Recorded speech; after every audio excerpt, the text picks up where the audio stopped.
Okay, you all good? Let's do it. Hello and welcome to the B2C Lead Generation Podcast. My name is Daniel Hopewell and I tend to be the co-host of the show that sort of provides structure and keeps things ticking along. And my co-host Simon Delaney is the one who jumps in with the deeper questions. And with that in mind, today's pod is entitled A Deep Dive into SEO. And we have Sam Dunning from Web Choice with us today to help us try and traverse that journey. Welcome to the show, Sam. Hey, Daniel. Hey, Simon. Thanks for having me on, guys. Looking forward to it. Thank you for joining us. So we'll start with a big question. It's Friday. What have you got today before to finish today before you can sort of write it off for the weekend? And what have you got planned this weekend? Oh, for Friday. Yeah, there's a few bits and pieces, really. We've got a few projects we're going to kick off in terms of there's a few websites, a few SEO strategies. So we've got to get those started. Got a few websites we've got to kind of get to the design sorted out for with the rest of the team. Get that all squared away. And then we've got the big England game later on. So it's actually my fiance's old man's 60th. So there's a bit of a party going on. So we'll chip off to that once we clock off and maybe have a beer or two and hopefully watch England get a win. Well, this is the thing until we're going to put this live like probably next week or something. So people listening will be like, there's idiots who are so full of hope, or they're like, they can listen back to us. Could go very well or very badly. Okay, so we'll start off then. Just very simply, could you sort of intro yourself, Sam? Just sort of tell people what you do and tell us a little bit about Web Choice. Sure thing. So, yeah, I'm the co-owner over at webchoiceuk.com. And essentially at Web Choice, we help businesses with custom websites and SEO strategies that generate leads and sales. And aside from that, I also run a podcast called Business Growth Show, where each week we put out 2 episodes. One's with a guest, usually a marketing specialist or a sales specialist or entrepreneur. And we also put a solo episode. And essentially we share actionable marketing tips that you can take away and help with your own business to increase your sales revenue. And apart from that, I'm on LinkedIn all the time, sharing tips across websites, SEO and digital marketing best practices. Yeah, I've listened to a few of your pods. They're great. And yeah, you have some great guests on. Like you said, it's really actionable tips. I always think that's what people really want, right? They just want to sort of stuff that can help their business. Yeah, over time. I mean, when I first started the podcast, I think about a year and a half, I used to do kind of guest stories and things like that. And then I kind of thought, we'll really want to kind of make best use of people's time. And rather than doing an hour episode, I'd rather just do 20 to 30 minutes or so. And just that way you can, whoever's tuning in, watching the video or listening, can just take away a few gold nuggets and put those into practice like the next day, really. You still do the LinkedIn Live stuff or? Yeah. So most of the podcasts, when we've got guests on, we'll put through LinkedIn Live and then we'll produce and edit up and then put it out on YouTube and the podcast like a couple of weeks after the recording, typically. Nice. So obviously this show we have it's primarily to do with the lead generation side of it. So if people listening who are involved in that, why should they be concerned with SEO and organic ranking and stuff like that? And how can lead generators sort of benefit from using that more, do you think? Yeah, sure. So weirdly enough, whilst I'm a digital marketer now, I actually used to be in B2C lead gen quite a lot because I used to deal specifically in kind of B2C data sets. And I also used to sell B2C kind of real-time web leads. Mm-hmm. So I've got a bit of a background in the data game and dealing with kind of B2C insurance and home products and those kind of goodies. So got a bit of background in that. But yeah, in terms of getting back to your question, why should they consider SEO? Well, I know certainly my past experience, a lot of companies that want leads look into paid ads, whether that is Google AdWords, whether that is Facebook ads, whether that is display ads or different kind of network advertising to drive leads. So essentially, if you can get top of the organic results on Google, if you're doing Google ads anyway, it's giving you 2 bites at the cherry. Only with this bite, you're not having to pay every time someone clicks it, regardless of whether they turn into a customer or turn into a lead on your landing page or your website. And aside from that, SEO's got a bunch of advantages. It builds up brand reputation, builds up confidence if people keep seeing your brand, your company at the top spot of Google. And a lot of people now are aware of what's a paid ad and what's an organic listing. They're more educated. So they know that people have just paid for that top spot on Google. Whereas if they see a new organic, it bears a bit more weight as well as driving more traffic to your site. And on the basis that your website or landing page does a good job at converting, then it will drive more leads your way. If, with your history in lead gen, you'll know it's very transactional, right? So everything's like immediate and everyone's in a rush and it's all 100 miles an hour. And so it's interesting, the sort of juxtaposition between SEO, which is like a longer lead time specifically. So do you think that's something that lead generators or even brands that are buying leads and stuff need to think about in advance when they're putting campaigns live, or can they sort of run it at the same time they're pushing something new live, or how would you look at it? Yeah, in terms of time frame, I mean, it's definitely not an instant thing, that's for sure. So if you want results right here, right now, probably not going to be worth it. But like you said, if you are thinking, look, right now we're probably spending a bit more than we'd like to on paid ads, so if we can reduce that over the next 6 months, 12 months, 18 months, that would be beneficial. Then, or if we just need a steady flow of leads for the longer term, we're not getting perhaps the volume we need through our other channels, then perhaps you want to consider SEO. So then it's perhaps time to kind of look at what's working well on our ads. If we're doing things like Google AdWords, what keywords are performing well, what are driving some great leads, then let's look at those kind of search terms from an organic perspective. Is our website giving the best content for these terms? Is it highly relevant? Is it helpful for people? And then shifting that into an SEO strategy. But yes, it's not going to be here right now, but certainly if you've got scope for it over the next coming months, year or so, then it's worth looking into.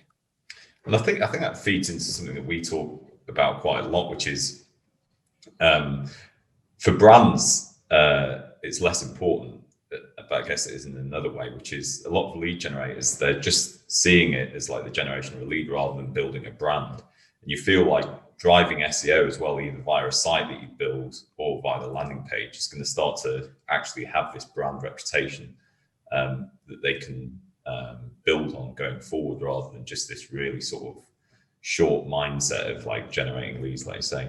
Do you think it'd help with that?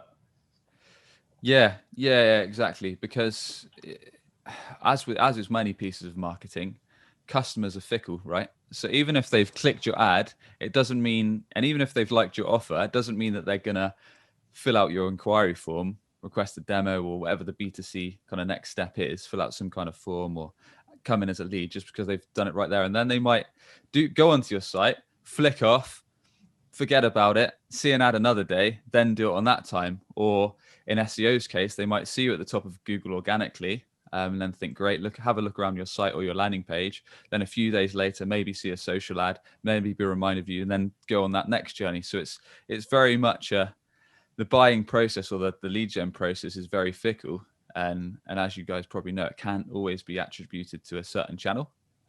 So having that brand positioning, being constantly there when people are searching for you is going to add up, because people don't always know why they've done things, but you're in their mind. So when the time comes and they need your product, then they're probably going to remember you, and they might even search for you direct. Yeah. So, I mean, forgive me, this is a basic question, Sam, but I just want to get something clear for people listening. Sure. So when I think about SEO, I almost always instantly think of websites and kind of longer form content and doing it in that way. But like, how does that work with like landing pages? Can landing pages still be optimized for SEO in the same way, or is like a different strategy to that? Yeah, so typically if we're going to help a customer with an SEO campaign, we'd always recommend a multi-page website rather than just a single page. Landing pages are great, don't get me wrong, as a single page, but typically I'd recommend, if you're going to do that, then drive ads or drive email traffic or drive social traffic, whatever it may be. If you want a successful SEO campaign, you typically want a multi-page website. Reason being is Google loves content-rich sites. Google loves content pages that's really helpful, informative, and essentially gives people the answers they're looking for to their questions. And more often than not, just a single landing page is usually focused on an offer, right? So it's got to take someone from convincing them that it's going to help their problem, and then giving some social proof, and then call to action, taking them to action, fill out the form. Whereas with a multi-page website, you can focus on a bunch of different services. You can make sure you're giving people, let's say you're an insurance provider and you're maybe looking for like best life insurance product or something like that. if someone lands on your page, they want to make sure that you're really answering their question. You're saying, look, this is why it's the best life insurance offer. Perhaps you've got a video on there. Perhaps there's an infographic explaining your process. Perhaps there's a podcast interview. There's all these useful resources. So you're kind of building trust with the customer, giving them a good user experience, making sure they don't bounce off your page right away because you didn't answer what they were looking for. And likewise, you're telling Google that you're a reputable source, and that the information you're putting out is right. So yeah, typically multi-page sites tend to work way better. So how easy is it though? So like the example you gave for life insurance, if you were let's say an agency or a lead generator that was building a landing page and you were bidding on Google, running some Facebook traffic, affiliates, whatever, and then you thought, okay, this is something we've been doing for the last 4 years. We'd better build a site around it as well. We want to rank highly if someone types in either life insurance, or it could be, I don't know, a bit more specific, like over 50s life insurance or something. I guess there's two questions. One is, what do you think the time frame is, and how easy or difficult is it to rank to the top of that? It's not that easy. Yeah, I was going to say. So as you know, because we're all doing it now, right? As you know, the insurance sector is saturated, right? Yeah. So every man and his dog wants to be page one for some of those search terms. The niche you go, so yeah, like you said, if you can go like critical life cover or over 50s insurance, then that's going to help. But there's a few things to consider. So one of the very first parts of an SEO process is to nail down the search terms, the keywords that you actually want your website to get found for. And when you're doing that, you don't necessarily want to you want to think about different stages of the sales funnel. So you want to think of, I normally split it into 3 processes. So kind of top of the funnel, where people aren't aware of what you do, maybe middle of the funnel, where people are perhaps comparing you to another provider, and then bottom of the funnel, where people are just ready to get a quote, in lead gen case right away, or to do business with you. So if someone's searching something like best life insurance company or best life insurance provider, they're probably quite competitive terms that might take, I don't know, 12 months or so to rank, depending on how saturated they are. So they're quite bottom of funnel, people ready to buy. Whether you're searching something like, I don't know, Aviva versus, what's another life insurance provider, is it? Alliance. In general. Yeah. So if you're comparing the two, maybe you're in the middle of the funnel because you know you want it, but you just want to compare a couple options. If you're really early in the funnel, top of funnel, you might be thinking, why do I need life insurance? Or why would I need critical illness cover? So your website, your SEO can capture people at different stages of the funnel, the sales funnel. Why do you want to do that? Well, the top of funnel stuff, it tends to be what's called a longer term keyword because it's got more search terms in the query. So why do I need X, or things to consider before getting X? That means on your website, when it comes to creating the content, you can create a dedicated page or blog article related to that really helps people. Why would you do that? Well, they're seeing your brand, you're building trust. When the time comes that they do need your help, you'll probably be remembered. They might sign up to your email, they might sign up to your video list or whatever. Middle of funnel, comparison. You're basically putting together content again on your site, whether that's a blog, a podcast, a resource, and you're weighing up yourself against another option. Or bottom of funnel, which tends to be the most competitive, where people are literally ready for the product and you want to come up top, which might, like I say, depending on how competitive the industry is in the insurance sector, could take 12 months, could take 18 months, depending what's out there.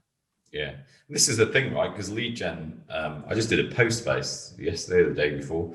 It drives so much awareness that's never taken into account, right? Because all the ads, all the views. So to get someone to fill a landing page form in under, I don't know, let's say it's vehicle test drive for Nissan, for example. Yep. You might have 1 million views of whatever that product page is, and that's all on paid media as well. So you're typically paying for every click, and everything that doesn't convert, if it's from a lead generation page, so it's, like besttestdrives.com or something, they've lost all that other traffic unless they're doing some sort of retargeting, which, you don't pick very much up for anyway. But if you're going to put that much budget and that much effort behind it, to then not have like a fallback, like you said, when that awareness has been struck and someone then goes back a month later and thinks, oh, that test drive ad that I saw, I am thinking about switching. That's when you need the website and the SEO to kick in. Yeah, completely agree. Exactly. I mean, there's a stat, a company called Lead Forensics put it out a while ago. It's probably changed a little bit since, but they used to say that 98% of your visitors will never convert. So that was how they sold their tools. So basically only 2%, which is around an industry average. It varies from site to site. So only around 2% of people that come to your site will ever convert into a lead or an inquiry. So how are you capturing their attention? How are you keeping them engaged? How are you being a useful resource? How are you educating them, helping them, informing them? So when the time comes that they do need your product, you're top of mind. Yeah. Because exactly like you said, like not everyone's going to inquire straight away. So if you can be a useful resource to them through the content on your own site or constantly appearing top of the organic search, then the chances are they'll come back to you when they're ready. It sort of reminds me of, we were always talking about like the difference and the similarities between B2B, but it's almost like all that paid media is the awareness that's being driven by either a brand or a vertical.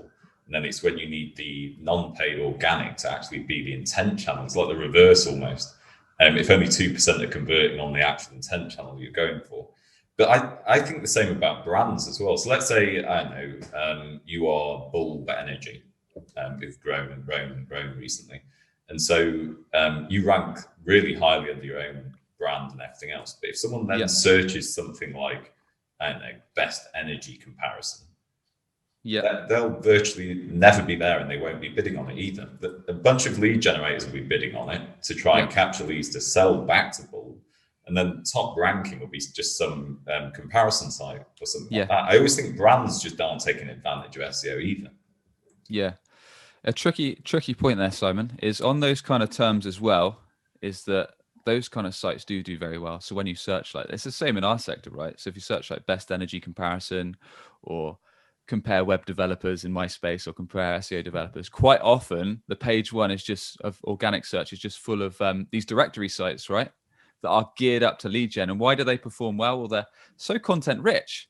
They've just got so many information that's usually submitted by the actual companies themselves. So quite often the owners of the directories don't have to do a great deal of work because all their content comes from the vendors that are signed up to the site, which is interesting. So literally in our case, there's one called, in the web space, there's one called Clutch.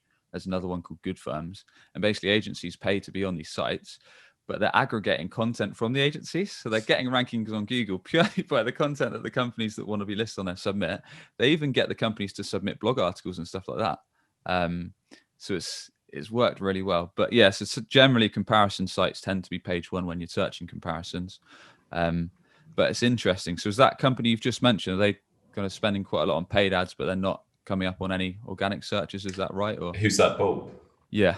No, I think they probably run some paid ads, and they'll probably do some like competitor or like their own brand bidding. But what happens? It's sort of similar to what you mentioned with the comparison sites. And this is what I'd like suggest that lead generators start thinking themselves like is lead generators will bid on key terms which they then capture leads on and sell them back to the brands that either could run it as an SEO or bid on those terms themselves. And it's because the brands aren't really focusing on lead gen, they're focusing on sales and building the brand, and then they're outsourcing their marketing from a lead gen level to lead generators, and it's coming back to them. Yeah. I'm like I say, when I used to be in the industry, that was quite the case. It was always a hard game to try and offer and try and sell SEO to a lot of B2C companies, especially in the insurance space that we dealt in quite a lot, because they were just so used to right here, right now, and just paying for leads. They probably had a setup with a few different lead generation companies, like you said, or aggregators where they could just know what was coming in and know what was coming out. And that was that. But like you say, why not set up a site yourself, which, yes, it's not going to be quick, but a year or so's work, then the leads might start steadily coming in if you are in a competitive space. And most of these companies, not all, if you're a startup, then appreciate funds are going to be tight and resources in-house might be tight. So you might have to start on a smaller scale. But a lot of companies, like the ones we've referenced so far, have got big marketing teams, right? So why not get them to steadily work on a website and start putting together content, kind of understanding, look, these are the products we want to be selling. These are the search terms we need to go after. Let's agree on X amount of search terms. Let's make sure our website is going to be lightning quick. It's going to be a really useful resource if anyone lands on it. It's going to have great blog articles, great videos, great interviews, all the information pages. We're going to assess our competitors and we're going to one-up them on every information page we have. We're going to be more useful, more educational. We're going to really guide them to take action as well. So we're going to really at the end of each page, we can have a clear call to action for them to get a quote or request more details or book a call. So that way, kind of we're setting ourselves up for the next 6, 12, 18 months. We're going to get a steady flow of leads from organic, as well as what we're already kind of buying from lead generators anyway. So to me, it's common sense, but I sell it. So, I mean, feel free to deep dive into any of the strategies if you want to. Well, no, I think one of the things I was going to say, the reason it doesn't happen, I think, is more like an internal thing for the brands. If we talking about them specifically, which is the marketing team of a brand have their own budget and their own sort of incentive, and so they'll be building the site, building brand awareness, and everything else. And the stuff we're talking about would be to generate leads. It's actually a budget given to the sales team, and what they're thinking about is just generate leads quickly, and that's why all then effectively their marketing gets outsourced, and they just want leads coming in. Whereas if they work together a bit more, this is the sort of strategy they might start thinking about. Yeah, and it is difficult because I appreciate that you need X amount of leads coming in to generate X revenue per month. But yeah, it is a case of kind of coming out your comfort zone and just saying, look, how can we set our business up for next year rather than just what's coming in this year? Yeah. And then, yeah, again, looking at the brand side of things, looking at making your website more of a useful resource, and looking at also thinking about, well, we don't know what we don't know. So yes, we're getting customers from these channels right now, and we're buying these leads in, but what about this huge chunk of business that we know these lead generation sites are doing for us? What if we can just get a small slice of the pie? And that's what you need to consider, really. Yeah, it's quite interesting when you think about this sort of short-term transactional lead gen on one side, and then you're talking about a longer-term process and brand building and stuff like that. But then, does the challenge for you, like how do you sort of track that, for example? So if someone comes in and they see something at the top of the funnel, and then you make a brand sort of, in the mind, like you're saying, and then like a year later they convert, is it difficult for you to sort of say to clients, like, how you track that journey and how you prove that return on that, if you see what I mean? Very much so. So it's just like anything top of funnel, unless they sign up to some kind of lead magnet, whether that's your email list or something else, then there might be a way of turning that back. Certainly with bottom of the funnel, that's all trackable. So if you've got a website and you've got Google Analytics set up and you're measuring each conversion point, so if someone's clicking to phone you or filling out a lead form or doing a chat bot or whatever they step they take to speak to your sales team or generate a lead, then yeah, of course you can track all that and you can attribute that to organic search. But yeah, when it's more top of funnel, when it's more building brand, yes, it is trickier to track.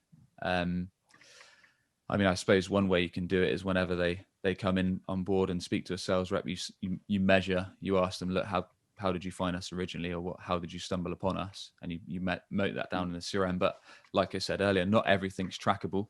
You need to think kind of longer term. This is going to build our brand. Not everything we're going to be able to attribute. A big chunk of the lower funnel stuff we will. And that's the same for paid ads, right? Because not everyone that clicks the paid ad is going to convert right away, and it might be a mix. So if you are doing SEO and ads, then it's only going to complement the strategy by kind of building that multi-channel approach and making sure you're on the different platforms in front of your customer wherever they choose to kind of search for you. So do you know what the strategies to use for top, middle, and bottom of the funnel pre-building the site, or is it a case of then optimizing it once it's being built? Yeah. This could be an episode in itself. So building, I mean, I can quickly. What I'll do is I'll go through an SEO strategy in a fairly quick format and just stop me at any stage. So initially, you just rumble on, and we'll we'll take notes. Like we said earlier, first you want to nail down the keywords that you want to actually get your website ranked for organically on Google. You don't want to do anything. You want to literally think about what are the products, what are the services we offer that we want to be found for. And if you've already got data from Google Ads or similar, then that's going to be really useful because you know what's working. So if we swing it back to, let's say you offer some kind of insurance product, it doesn't matter. I swap out the insurance word for whatever else I say. So different search terms, you could think like real bottom of funnel stuff might be best life insurance provider, or buy life insurance now, or get a life insurance quote. People are typing that, right? They're probably going to head onto your page and click get a quote. Middle of funnel might be compare X to Y, or compare Y to Z, or comparing different products, or they might have literally typed in compare life insurance or something like that. That might be somewhere in the middle. Right at the top might be, why do I need X? Why do I need insurance? Or what to consider before doing this? Or how should I go about doing this? So making sure you've got search terms for each one. And tools that you can use are things like SEMrush, Ahrefs, Google Keyword Planner. All of these tools will give you data on how many searches these terms get per month, the search value, what your competitors are doing in the space, so you can kind of assess ones and then make a list of the ones you want to crack on and go ahead for.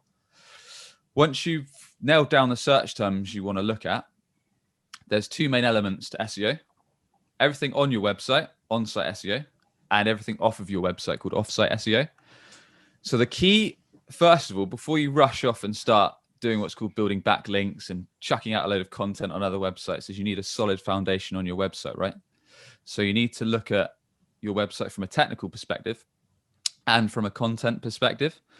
So technically, you need to consider things like Google recently rolled out an update called Core Web Vitals. Some elements to that include making sure your website loads super fast.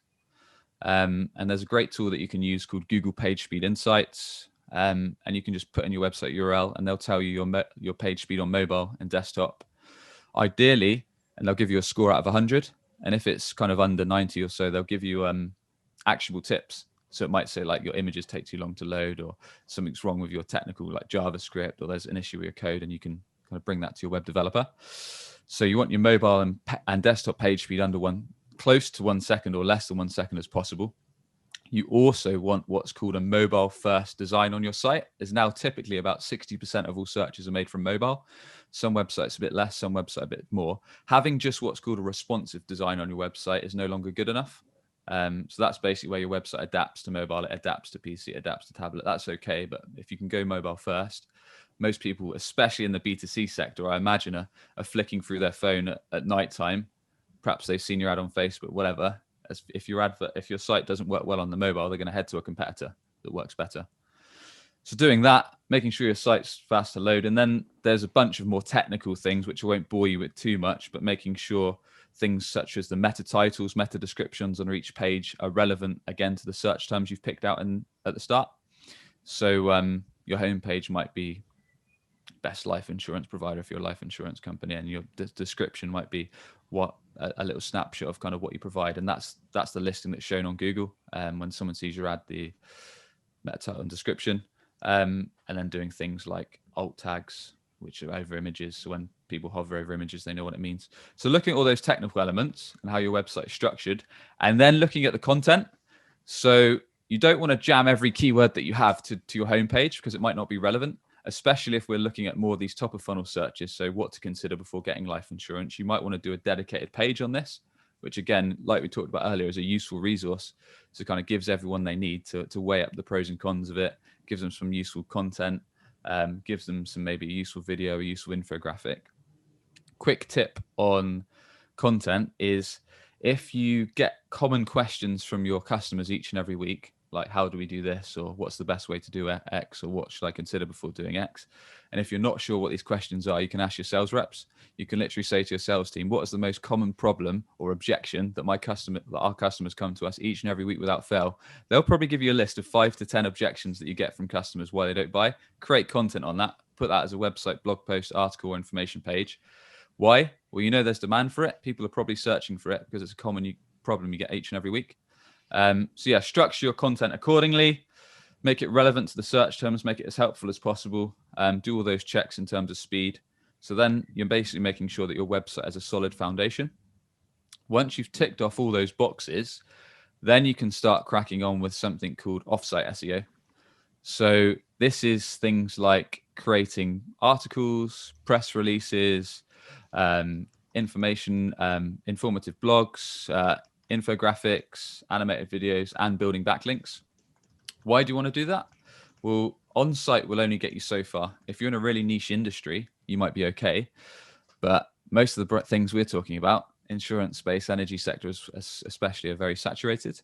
So we need to create backlinks, create content, and distribute it so we can help build up what's called our website's domain authority, help send links back to our site, build up what's called link juice within Google, and over time push our keywords that we're going for organically up in Google's rankings. So yeah, a bunch of ways you can do that. Creating articles that are relevant, that include the keywords we're going after, then distributing them on relevant blogging sites, putting them on relevant press release sites, building links in directories, classified ads, and all this good stuff that's relevant to what you do in your industry, which your SEO team can do. Or if you've got a marketing team in-house, they can set up this strategy and this plan. And then you need to measure it all. So everything needs to be linked back to data. So you need to make sure you've got tools like Google Analytics set up on your website, and you're tracking all your traffic sources, so you can attribute what's coming as organic traffic, what's coming as paid. So you're tracking all your conversion points every time someone clicks your phone number, every time someone fills out a form, every time someone does a chatbot. So then at the end of the month, you can report all the activities you've done. So all the on-site activities you've done, all the content you've created, all the links you've built and distributed, and then report on the results. So measure the ranking improvements. So again, you can use kind of SEMrush or Ahrefs to give you this data, and you can say, look, one of the search terms, let's say best energy provider, we were unranked. Now month 1 in, we've gone from unranked to page 50. Month 2, we've gone to 45. And then most importantly, the conversions. So measuring, look, we've had this many form fills, this many click to calls, this many chatbots from organic results this month. So it's all kind of linked back to leads and revenue. That is the process in a snapshot. I don't know if I could listen to the long version. That was brilliant, though, Sam. I think that was a really good sort of overall view into sort of what it takes as well, and also why a lot of companies outsource it to people like you. It's because you need that technical knowledge, effectively. There's a lot to it, exactly. So that's why we've kind of got a specialist team. Like you said, I couldn't do it all myself, because you need people to create the content. You need developers that know the on-site work, and then you need people that know how to build links. So it's a varied skill set. So yeah, making sure you've got that. Do you write all the content for your clients as well, and when they're doing stuff like blogs and articles and things like that? Yeah, good question. Because in a lot of sectors, you need industry-specific knowledge. So the answer is sometimes we do, sometimes we don't. For the larger companies, they'll have a marketing team and they might help us out. Medium-sized companies, we might create some blog articles and infographics and design things some month, and then they might help us with half of it. Whereas for the smaller businesses, we might do the job, we might do all of it, because they're too busy kind of running the business and running sales. So they want us to look after the whole process. So it varies depending on the size of the co usually. Yeah, brilliant. Wow, well, yeah, thanks for that. That was very very beneficial. I think if people listen to that, I think people already appreciate that. Yeah. And like I mentioned before we start, I have like a rough idea of things to talk about roughly, and I will go end it saying, can you give us some actionable tips to help? But you've just done that in spades, so I think I'll move past that one because that was really, really useful. And I say actionable stuff, which is really good. But just to sort of wrap things up, I was just going to say, you mentioned the podcast. But if people are listening to this and think, yeah, I want to learn more about this, or listen to the pod, or work with you in some way, what are the best ways for people to find you? Yeah, I appreciate that. So by all means, check me out on LinkedIn. It's Sam Dunning. I share actual kind of SEO and web tips each and every day. Check out the podcast. It's Business Growth Show. Again, you can steal a bunch of tips yourself. It's on YouTube and all the podcast channels. But otherwise, if you've listened to me ramble on for the last 30 or so minutes and you thought, yeah, I'm feeling a bit frustrated because my website isn't converting all these visitors that I'm paying so much in ads or marketing, and they're not converting to leads. Or perhaps you keep searching on Google for the products you offer or the services you offer, and you keep seeing your competition ahead of you and you want a slice of that pie, then I'd love to chat to you. It's webchoiceuk.com. Cool. I think one of the things that is really interesting is this similarity we've got, because we talk a lot about how brands should become lead generators and lead generators should become brands. And I think your sort of offering fits really sort of well into that. So, removing this paid media stance alone from the lead generators and start thinking about, and I think the reason why it's so important to actually start building a brand is the sort of data world that we're now moving into and have moved into already, where people want more control. They want to know who's got their data, what the benefits are. This sort of one-hit wonder of just generating a lead and then selling it with little sort of concept of the longer term view of your relationship with leads or the prospects or anything else. And so for me, I think it's a perfect way to do that and start thinking about it is, and it provides real commitment if you are a lead generator as well, thinking about actually building a site and the verticals that you operate in that's going to make you rank highly. Because it sort of also like puts some responsibility on you as well, right? So you can't just bang an ad up and start thinking I'm just going to drive leads. It's like, okay, you're actually going to list your benefits and highlight the reasons why people should work with you or people become leads for you, so that what is the service that you're actually providing rather than just generating a lead. Yeah, exactly. And although I've rambled on about SEO for the last God knows how long, I'm very much of the mindset of having a multi-channel marketing approach. So just like you said, the problem with marketing or advertising is that any one time advertising can take a hit. So an example I often give is, look, I get, as our business Web Choice, we tend to get most of our business from 3 main sources, and that is SEO, organic SEO for our own leads. And likewise, we do the same for our customers. And then after that, it's paid ads. So we do paid ads and sponsored ads on a few different channels. And then thirdly is LinkedIn. And that's just the content I put out each day.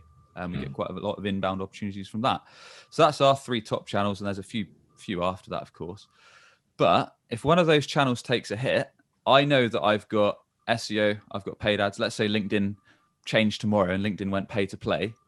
I know that I've got paid ads, SEO, I run the podcast, we put out a bunch of content, I run a YouTube channel.